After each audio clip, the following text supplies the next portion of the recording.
Hey, my name's Chris, and I'm going to show you how to measure a pressure transducer with an NI data acquisition device and LabVIEW.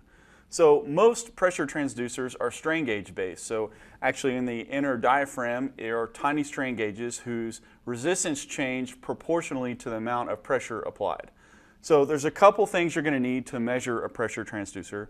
First, you're going to need to provide it with an excitation voltage.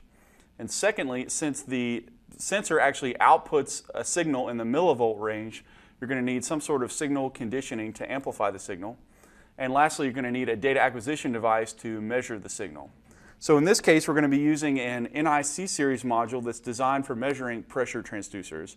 And it provides the excitation voltage, the signal conditioning, and the data acquisition on this one module. And so I'm going to go ahead and plug up the module to this USB sleeve here, and it's connected back to the computer through USB. And then I can connect the transducer here to channel 0.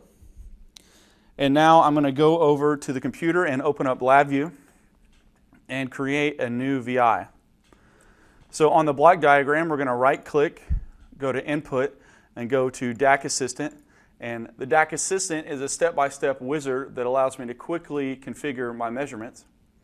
We're going to be acquiring a signal and on an analog input channel.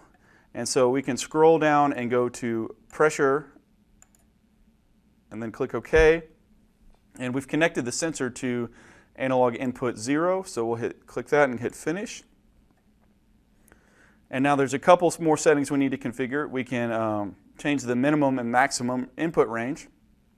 We can also select the units. And then we also can configure our scale. So most pressure transducers ship with a calibration certificate. So I'm actually going to input some values off of that certificate. So a 2-point scale, so 0.15 for my first value and 0.14 for my second value. And then for the PSI, it's going to be 0 and -5. So we'll hit OK. And then we're going to leave the bridge type as full bridge. It's a full bridge sensor. And then since the module has built-in excitation, we're going to leave it as internal excitation, but we're actually going to change the excitation value to 10 volts. And then the last thing we're going to do is change the acquisition mode from in samples to continuous samples. That way we can continually acquire a measurement. So when I hit OK, the DAC Assistant is actually going to prompt me and ask me if I want to place a while loop around the DAC Assistant. So we'll hit yes. And then the last thing we need to do is add a graph to our front panel. So we're going to right click, go to Graph Indicator, and select Graph. And now we can wire that terminal from the waveform graph from the output of the DAC Assistant.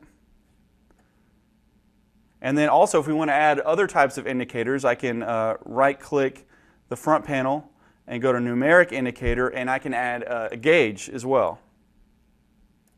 So we'll place that there.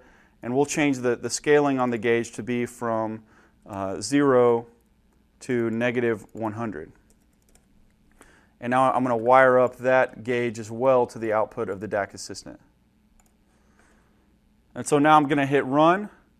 And now we can see our measurement, and I've actually got a pump here, and you can see that when I start pumping, we can see the signal change there on the screen. And so that's how you measure a pressure transducer with an NI data acquisition device and LabVIEW.